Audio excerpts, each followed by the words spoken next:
it's beautiful stuff, right? You can see it's the light. Got a real light textures now, and then a beautiful design on it. And it's not what you usually think of as kelp, you know? It's just beautiful in the water. I've fallen in love with it. I never thought I'd fall in love with a vegetable, but it's just gorgeous.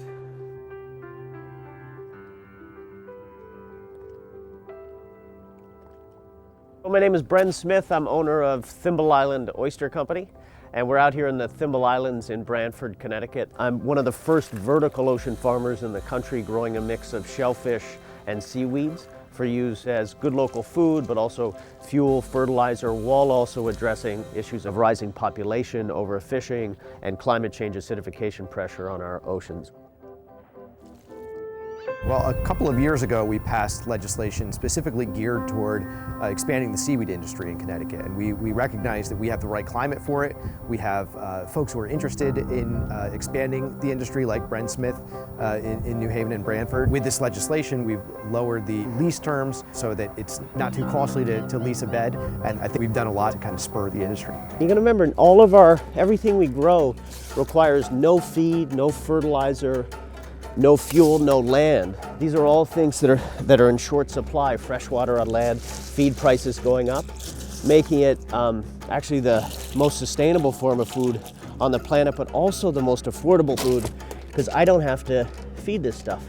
Kelp, you get 5 times more ethanol per acre than corn, and it's, again, zero input. So all the problems with land-based biofuels just fade away. Farms are designed to restore, not deplete our oceans. They soak up 5 times more carbon than land-based plants, so our farms sequester carbon in this era of climate change. The entire farm functions as an artificial reef system, attracting over 150 different species. Besides, growing good food, restoring our ecosystems is green jobs. We want to create good middle-class jobs for people here in Connecticut. What we did was we open-sourced our farm, so anybody with 20 acres and a boat and $30,000 can start their own farm, be up and running. We have a farmer training program through my NGO GreenWave, where people get small grants, they get seed, they get free gear from Patagonia, and 2 years of training through our NGO so they can start their own farms and be up and running their first year. The hub is going to both host farmers markets, and we'll have a Beyond Fish retail store. We'll have the CSF in here, in Community Supported Fisheries. We'll have a pop-up restaurant. So think of it as a space. With this is the heart of production, and that's where we're creating value, but we're able to create a whole community around it.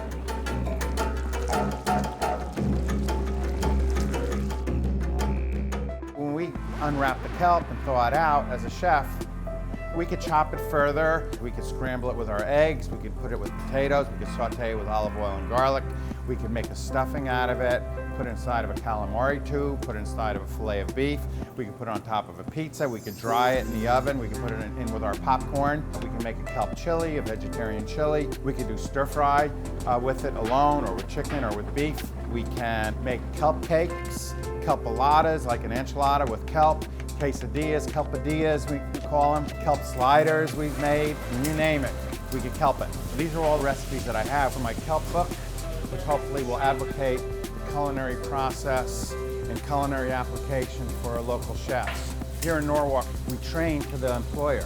So if the employer wants a certain type of training, we try to teach our students to cook to their standards. And this kelp is really helping things along.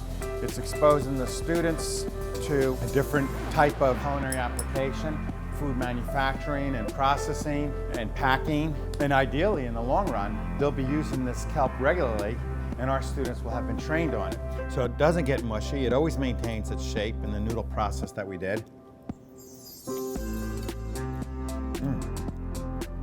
It really is delicious. This is a business, and so there are lots of things that we can do. I was just talking to Brent about it within the Department of Economic and Community Development to incentivize and encourage these startup companies that are really doing cutting-edge work. They're doing a lot of research and development. They're doing manufacturing now. They're growing jobs, and they're growing an ecosystem of businesses. They're joining forces with other people who are really interested in this kind of thing. They're training them, and they're allowing them and helping them to go out and start companies of their own, and everything will be interconnected. We can have hundreds of small-scale 20-acre farms dotting our coastlines, surrounded by conservation zones.